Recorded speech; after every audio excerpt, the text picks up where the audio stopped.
कि भाई 3 नंबर की एक डिफिनेशन आएगी और 5 से 6 डिफिनेशन आएंगी, तो आप लोग मान के चलो कि 18 से 20 नंबर आप लोग को यहाँ से क्लियर हो जाएंगे। जय हिंद साथियों, स्वागत है आप सभी का क्लास 12 फिजिक्स की एक और इम्पोर्टेंट वीडियो में। तो जैसे जैसे समय आपका कटता जा रहा है वैसे ही बोर्ड एग्जाम आपके पास आता जा रहा है। तो ऐसे में बहुत से बच्चे की जिनकी अभी तक कुछ भी तैयारी नहीं हुई वो वही परेशान हो रहे हैं कि हम पास कैसे हो पाएंगे। तो आज की इस इंपॉर्टेंट वीडियो में हम आप लोग को बताने वाले हैं कुछ इंपॉर्टेंट टॉपिक, यानी कि आप लोग देख पा रहे हो स्क्रीन पर महत्वपूर्ण परिभाषाएं आपको बताएंगे, सैद्धांतिक प्रश्न आपको बताएंगे, प्रमुख नियम बताएंगे और महत्वपूर्ण निगमन यानी कि डेरिवेशंस कौन कौन सी आ सकती हैं जो पिछले 3 से 4 सालों में रिपीटेड हैं, आपको इस तरीके से बताएंगे कि आप लोग मात्र 15 दिनों में जो है वो फिजिक्स पूरी खत्म कर सकते हो। यानी पूरी फिजिक्स आप लोग की कंप्लीट हो जाएगी मात्र 15 दिनों में। बस जो जो चीज़ हम आज आपको ये 4 टॉपिक बताने वाले हैं, इन चारों टॉपिक को अगर आप इन 15 दिनों में फिनिश कर लेते हो तो आपको 100 में से 80 प्लस नंबर लाने से कोई भी नहीं रोक पाएगा पूरी फिजिक्स में। तो चलिए आज की इस प्यारी सी वीडियो को स्टार्ट करते हैं और एक एक करके सारे टॉपिक आप लोग को समझाते हैं। तो देखिए यहाँ पर सबसे पहले बात हम लोग करेंगे महत्वपूर्ण परिभाषाएं। जैसे कि हमारा फर्स्ट पार्ट है तो हम आपको बताएंगे कि कौन कौन सी परिभाषाएं आपको पढ़नी चाहिए। देखो पढ़ने को तो पूरी किताब है बट आप लोग वही पढ़ो इस टाइम, क्योंकि समय बहुत कम बचा हुआ है, क्योंकि बोर्ड एग्जाम बहुत ही नज़दीक आ रहा है। ठीक, तो ऐसी चीज़ पढ़ो जो एग्ज़ाम में आए, है ना, कहानी के ऐसे पढ़ो वही जो एग्ज़ाम में आए। तो भाई पहली इंपॉर्टेंट हमारी डिफिनेशन है वैद्युत क्षेत्र की तीव्रता। तो मेरे भाई यहाँ से आप लोग टिक करते चलिएगा, जो आपकी तैयारी है वो ठीक है और जो नहीं तैयारी है उसको आप कहीं पर नोट कर लो पेन और कॉपी में, और उसको एक अलग से अपने टाइम टेबल में शामिल कर लो, क्योंकि यही चीज़ें आपको अब पढ़ के जानी है अपने एग्जाम से पहले। तो वैद्युत क्षेत्र की तीव्रता की आपको परिभाषा याद होनी चाहिए। नेक्स्ट है वैद्युत द्विध्रुव आघूर्ण क्या होता है।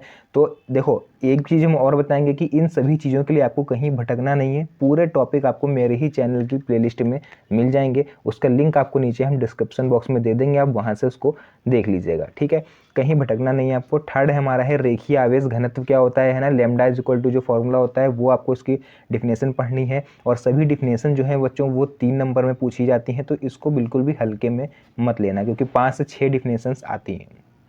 तो आवेश पृष्ठ घनत्व क्या होता है, साथ ही साथ हम लोग पढ़ेंगे वैद्युत फ्लक्स क्या होता है विद डायग्राम, क्योंकि जिसमें अगर हो पाए आप लोगों की डायग्राम अगर आपको याद हो तो वो जरूर बनाइएगा, क्योंकि डायग्राम के नंबर एग्जामिनर स्पेशली तौर पर देता है। नेक्स्ट हमारा 6 नंबर टॉपिक है वैद्युत विभव क्या होता है। वैद्युत विभव के साथ साथ एक और आता है वैद्युत विभवांतर।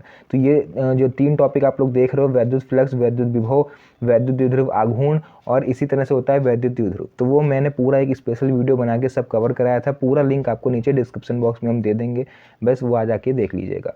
नेक्स्ट है इलेक्ट्रॉन वोल्ट क्या होते हैं, ठीक, इसकी डिफिनेशन आपको बतानी है। उसके बाद है विभव प्रवणता क्या होती है, इसका जो फॉर्मूला होता है K इज इक्वल टू करके, वो आपको पूरा फिनिश यहाँ पर याद करना है। नेक्स्ट 9 नंबर टॉपिक है मेरा धारा घनत्व क्या होता है। उसी के साथ आप लोग को पढ़ना है गतिशीलता यानी परमिएबिलिटी क्या होती है। एंड इसी के साथ 11 नंबर टॉपिक है विशिष्ट प्रतिरोध। तो भाई ये मोस्ट इंपॉर्टेंट टॉपिक आपको बता रहे हैं, आप अपने तरफ से इसमें कोई भी स्किप मत करना, क्योंकि पिछले 3 से 4 सालों के रिपीटेड जो हैं पूरा एनालिसिस करके 3 से 4 सालों के पेपर जो है मॉडल पेपर होते हैं, सेट होते हैं, वो पूरा एनालिसिस करके हमने ये वीडियो आप लोग के लिए तैयार किया है। तो मेरे भाई इसको आप लोग स्क्रीनशॉट ले लेना या फिर इसको नोट ज़रूर कर लेना, क्योंकि हो सकता नहीं है 100 में से आप 90% कन्फर्म मानो कि इसी में से ही आपको टॉपिक देखने को मिलने वाले हैं आपके एग्जाम में। तो इसको उस हिसाब से आप लोग तैयार करिएगा। चलिए नेक्स्ट हम लोग 12 नंबर टॉपिक देखते हैं। नेक्स्ट उसके बाद 12 नंबर टॉपिक है मेरा एम्पियर का परिपथीय नियम। तो अब बहुत बच्चे सोच रहे होंगे कि सर आपने जो ये परिभाषाएं आपने केवल बोला था बताने के लिए, आपने इसमें नियम कहाँ से डाल दिया। तो भाई ध्यान से सुन लो, क्योंकि एम्पियर का परिपथीय नियम इसकी भी डिफिनेशन होती है, आप लोग को पता होगा, जिनको ये नियम पता है तो वो वाली ऊपर केवल डिफिनेशन आपको लिखनी है और फॉर्मूला लिख देना है। इसके अलावा इसमें कुछ भी नहीं करना है, क्योंकि ये 3 नंबर में होता है, तो इसमें आपको ज़्यादा एक्सप्लेन करने की आवश्यकता नहीं होती है। नेक्स्ट है 13 नंबर चुंबकीय द्विध्रुव आघूर्ण क्या होता है। तो इसकी भी आप लोग को नॉर्मली जो डिफिनेशन होती है केवल उसी को आपको लिखना है, इसमें भी ज़्यादा आपको कुछ एक्स्ट्रा अपनी तरफ से नहीं करना है। 14 नंबर टॉपिक है मेरा चुंबकीय फ्लक्स क्या होता है। चुंबकीय फ्लक्स यानी मैग्नेटिक जो फ्लक्स होता है, आपको इसका डायग्राम बनाना है और इसके बारे में लिख देना है। 15 नंबर टॉपिक है कि वैद्युत चुंबकीय प्रेरण क्या होता है ना, इलेक्ट्रोमैग्नेटिक इंडक्टेंस, इसको पढ़ लीजिएगा। फिर है स्वप्रेरण गुणांक और इसी के साथ साथ आप लोग देखोगे यहाँ पर अन्योन्य प्रेरण गुणांक। तो भाई ये 3 टॉपिक जो है ना, ये 3 टॉपिक ये तो बिल्कुल कंफर्म पढ़ना, यानी पढ़ने तो आपको पूरे हैं, मतलब ये जो हम स्पेशल बताते हैं ना इनको आपको बिल्कुल भी छोड़ना नहीं है। तो आप लोग यार इसको कॉपी पेन ले लो, इसको नोट करते चलो, क्योंकि आप ही लोग के फ़ायदे की बात है। आप लोग नहीं पढ़ोगे यार तो फिर मेरा वीडियो बनाना ही बेकार हो जाएगा, अगर आप लोग इसको ध्यान से नहीं देखोगे। 18 नंबर देखिए टॉपिक है प्रत्यावर्ती धारा वोल्टेज का शिखर मान, यानी प्रत्यावर्ती धारा क्या होती है और वोल्टेज का शिखर मान किसको बोलते हैं और उसका फॉर्मूला। नेक्स्ट आप लोग 19 नंबर टॉपिक है अनुनादी आवृत्ति कहाँ होती है, ये कहाँ पर होती है अनुनादी आवृत्ति, ये मैक्सिमम पाई जाती है एलसीआर परिपथ में, तो वो वाली आपको यहाँ पर लिखनी है। उसके बाद है 20 नंबर है भैया वैद्युत चुंबकीय तरंग क्या होती हैं ना, यानी इलेक्ट्रोमैग्नेटिक वेव्स सबसे ज़्यादा पूछा जाने वाला टॉपिक है।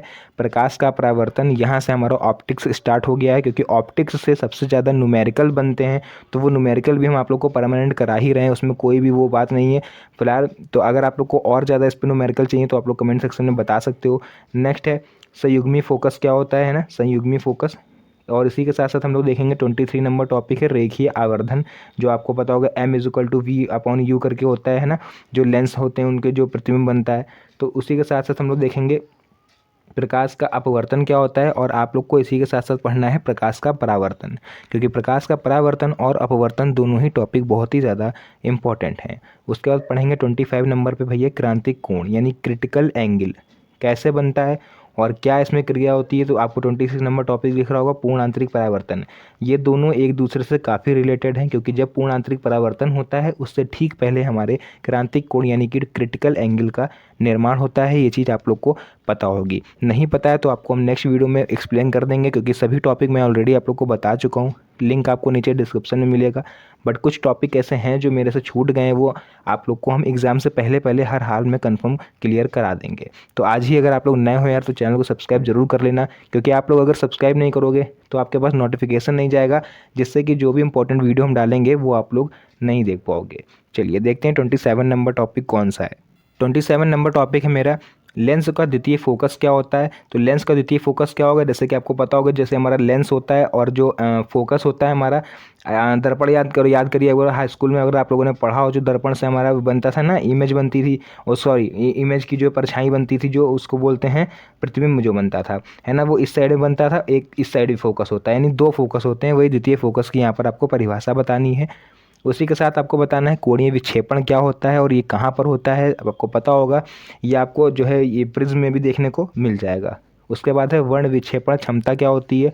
अल्पतम विचलन कोण क्या होता है। अल्पतम विचलन कोण जिसको हम लोग जो है प्रिज्म में आप लोग देख सकते हो, फॉर्मूला होता है ना इसका, तो वही। और उसके बाद है तरंगाग्र क्या होता है। तो मेरे भाई ये सभी इंपॉर्टेंट टॉपिक हैं, इसको ज़रूर से आप लोग कवर करिएगा। तो जैसा कि आप लोग यहाँ पर देख रहे हो कि लिखा हुआ है भैया अल्पतम विचलन कोण, है ना, जिसको हम लोग इस तरह से कुछ बनाते हैं, आपको अगर याद हो, इस तरह से बनता है मेरा अल्पतम विचलन कोण, याद आया कुछ, तो वही होता है ये। और उसके बाद नेक्स्ट हमारा है तरंगाग्र। तो अब हम लोग देखते हैं ये तरंगाग्र क्या होता है। देखो अगर हमने कोई आकृति खींच दी, मान लो इस तरह से है, और ये इस तरह से हमने इसमें खींच दिया, ठीक है, फिर इस पॉइंट को हमने पकड़ा और ऐसे करके निकाला, फिर हमने इसको पकड़ लिया, फिर ऐसे यूँ करा और फिर ऐसे पकड़ लिया, मतलब एक ही दिशा में एक ही आयाम और एक ही आवृत्ति से जो चलायमान होती है, जो मूवमेंट होती है, उसी को हम लोग बच्चों यहाँ पर तरंगाग्र बोलते हैं। तो ये हो गई नॉर्मल डिफिनेशन मेरे तरंगाग्र की। इसी के साथ साथ हम लोग पढ़ेंगे व्यतिकरण क्या होता है। व्यतिकरण में भी आपको पता होगा इसके पार्ट होते हैं, संपोषी व्यतिकरण और विनाशी व्यतिकरण, तो वो भी आपको पढ़ना है। मैंने यहाँ पर केवल व्यतिकरण लिखा हुआ है, इसका मीन्स ये नहीं है कि आपको केवल व्यतिकरण की डिफिनेशन पढ़ लेनी है, इसके जिसके पार्ट हैं उसके पार्ट की भी डिफिनेशन आपको पढ़नी है, क्योंकि भाई 3 नंबर की एक डिफिनेशन आएगी और 5 से 6 डिफिनेशन आएंगी, तो आप लोग मान के चलो कि 18 से 20 नंबर आप लोग को यहाँ से क्लियर हो जाएंगे। उसके बाद है कला संबंध स्रोत क्या होते हैं। नेक्स्ट है विवर्तन क्या होता है। विवर्तन के भी प्रकार होते हैं ना, फ्रेजनल विवर्तन, तो ये सब मतलब जो भी है आपको अच्छे से क्लियर करना है। प्रकाश वैद्युत प्रभाव क्या होता है ना, फोटो इलेक्ट्रिक इफेक्ट। उसके बाद है देहली आवृत्ति, देहली आवृत्ति, और इसी के साथ है ये कार्यफलन। तो भैया ये दोनों चीज़ें 2024 में, 2023 में, 2022 में, 2020 में परमानेंट पूछी जा रही हैं, इसमें कोई भी दो राय नहीं है, ठीक है। तो इसको आप लोग यार जरूर से पढ़ लेना। उसके बाद है देहली तरंग दैर्घ्य क्या होती है। तो देखो देहली तरंग दैर्घ्य है, ये आप लोग स्किप कर सकते हो क्योंकि ये इतना नहीं पूछा जाता है, बट ये दो चीज़ें आप लोग इसमें ज़रूर पढ़िएगा। नेक्स्ट है हमारा समस्थानिक, समभारिक, सम न्यूट्रॉनिक। समस्थानिक मीन्स यानी जिसके स्थान समान हो, यानी जिसका परमाणु क्रमांक समान हो परंतु परमाणु भार भिन्न भिन्न हो। समभारिक जिनका परमाणु भार समान हो पर परमाणु क्रमांक अलग अलग हो। इसी तरह से सम न्यूट्रॉनिक होते हैं इनका, है ना, जो न्यूट्रॉनिक भार होता है वो इनका समान होता है। उसके बाद है नाभिकीय बल ठीक। नाभिकीय बल क्या होता है।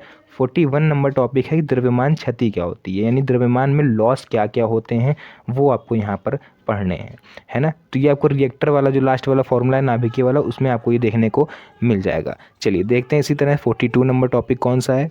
तो इसी के साथ साथ आप लोग देखोगे 42 नंबर टॉपिक है मेरा बंधन ऊर्जा, 43 नाभिकीय संलयन, 44 नाभिकीय विखंडन एंड 45 है परमाणु की द्रव्यमान संख्या। तो यहाँ पर दो चीज़ें आपने पढ़ी, नाभिकीय संलयन क्या होता है, नाभिकीय विखंडन क्या होता है। तो मेरे भाई यहाँ पर देखो नाभिकीय संलयन बोल रहा है यानी कि नाभिकों का जुड़ना। संलयन मीन्स होता है दो अलग अलग पड़े अणुओं का इकट्ठा होना, नाभिकीय संलयन। फॉर एग्जाम्पल देखो जाड़े का सीजन चल रहा है ना, विंटर का, तो इसमें लैया के लड्डू तो सभी लोगों ने खाए होंगे, लैया के लड्डू हों, तिल के लड्डू हों, है ना, या मक्का के लड्डू हों। तो फॉर एग्जाम्पल अगर हम लोग बात करें यहाँ पर तिल के लड्डू की, है ना, या फिर लैया के लड्डू ले लेते हैं, कॉमन होता है सभी लोग जानते होंगे। तो नाभिक हो जाएगी आपकी लैया, और उस अलग अलग होती है, बट उसको क्या करा जाता है, गुड़ के साथ मिला के उसको लड्डू बनाया जाता है। तो वहाँ पर आप लोग समझ सकते हो कि नाभिक का संलयन करा जा रहा है, मतलब अलग अलग पड़े नाभिकों को जोड़ के एक वृहद अणु का निर्माण करना। वृहद मीन्स होता है बड़े, है ना, बड़े यौगिक का निर्माण करना ही नाभिकीय संलयन कहलाता है। जस्ट अपोजिट हो जाएगा इसका बच्चों नाभिकीय विखंडन। तो इसी का एग्जांपल आप लोग ले लो, मान लो लैया का ही लड्डू है, उसको आप लोग पहले तो बना हुआ था, उसको अलग अलग तोड़ दो। तो कोई चीज़ है, बड़ी चीज़ थी, उसको आपने तोड़ दिया, टुकड़े टुकड़े कर दिए, अलग अलग बिखर गया, तो वही होता है नाभिकीय विखंडन। क्लियर है। इसी तरह से परमाणु द्रव्यमान संख्या भी आप लोग को पढ़ लेनी है। तो इस तरह से बच्चों आपकी जो महत्वपूर्ण परिभाषाएं थीं वो आपकी फिनिश हुई, यानी कि ये 45 हमने टोटल डिफिनेशंस आपको बताई हैं। अगर ये आप 45 परिभाषाएं पढ़ लेते हो तो आपको इससे बाहर एक भी नंबर का नहीं मिलेगा, ये मेरी गारंटी है, क्योंकि पिछले 3 से 4 सालों का मेरा एक्सपीरियंस है ऑफलाइन कोचिंग का। तो आप लोग इसको यार ज़रूर से पढ़ लेना, ठीक है। उसके बाद नेक्स्ट हम लोग देखेंगे आप प्रमुख नियम, है ना, यानी जो मेरा सेकंड पार्ट था। तो प्रमुख नियम में हम लोग देखेंगे सबसे नंबर 1 पर आता है भैया कूलॉम का नियम, जो कि सबसे ज़्यादा फेमस है और बहुत ही बार पूछा गया है। गॉस की प्रमेय या बोलें या फिर इसका नियम बोलें, तो ये दोनों चीज़ें तो आपको बिल्कुल भी छोड़नी नहीं है, क्योंकि नियम जो हैं ये भी 3 नंबर के आते हैं, बट ये कभी कभी 5 नंबर में पूछ लेते हैं अगर इसकी इन्होंने एक्सप्लेनेशन पूछ ली। एक्सप्लेनेशन मीन्स होता है इसकी अगर डेरिवेशन पूछ ली तो वो आपको भैया 5 नंबर दिला के जाएगी। जैसे कि गॉस की प्रमेय तथा इसके अनुप्रयोग पूछ लेता है कभी कभी, यानी गॉस की प्रमेय क्या है इसको सिद्ध करना पड़ेगा, साथ ही साथ आपको इसका एक अनुप्रयोग भी बताना पड़ेगा। तो उस केस में आपको इसके 5 नंबर मिलेंगे, बट जो क्वेश्चन है थोड़ा सा लेंथी हो जाएगा।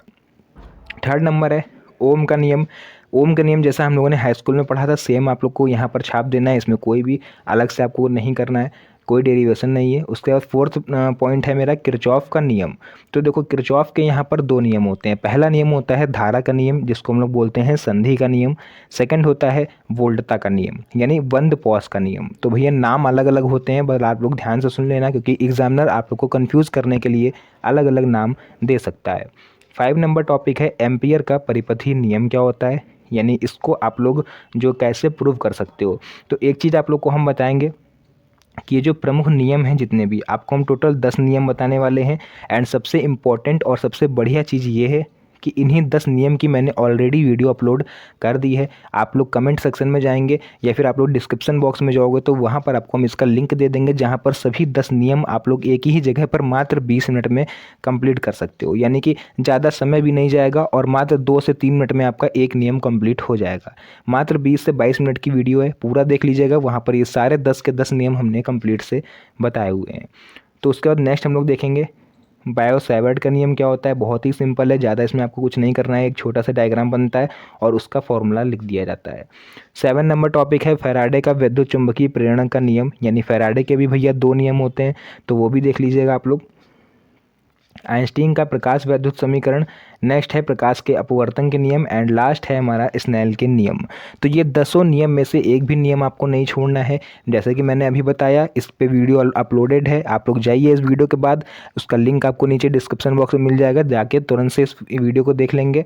तो वहाँ से जो प्रमुख नियम हैं, यानी कि 5 नंबर वाले जो नियम हैं वो आपके पूरी तरह से कंप्लीट हो जाएंगे। विद डेरिवेशन हमने समझाया है, ताकि आप लोग को और ज़्यादा समझ में आए। जितना भी मेरा कमज़ोर से कमज़ोर छात्र क्यों ना हो भैया, हर बच्चा पास हो पाए पढ़ के, एकमात्र उद्देश्य है मेरे इस चैनल को ऑनलाइन मोड पे लाने का। चलिए इसी तरह से हम लोग देख लेते हैं अपने महत्वपूर्ण सैद्धांतिक प्रश्न।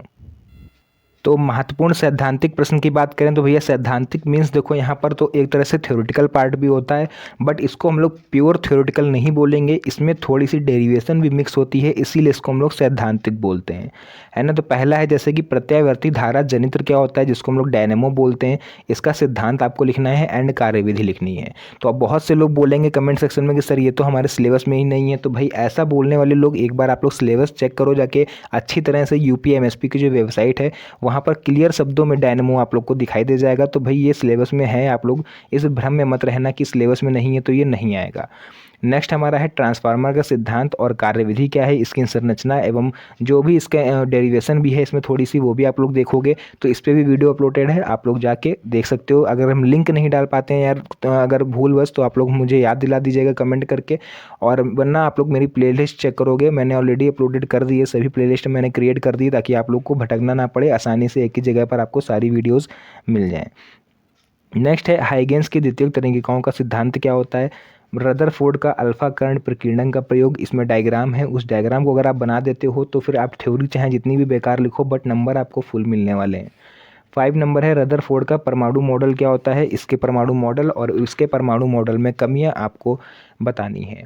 6 नंबर है वोर का परमाणु मॉडल क्या होता है, एंड 7 पॉइंट है मेरा पीएन संधि डायोड अग्र अभिनत मीन्स फॉरवर्ड वाइज, है ना। तो जो भी पीएन संधि जो होता है फॉरवर्ड वाइज में तो वो आपको देखना है।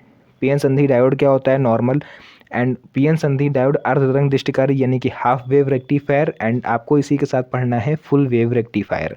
तो टोटल 10 सैद्धांतिक प्रश्न हमने आपके बताए हैं जो कि आपके चैप्टर 1 से लेकर के यानी physics first and physics second दोनों के ही हैं। बट अगर आप ये 10 सैद्धांतिक प्रश्न तैयार कर लेते हो तो इसमें से कम 2 क्वेश्चन आपको एग्जाम में देखने को मिलेंगे, वो भी 5-5 नंबर के।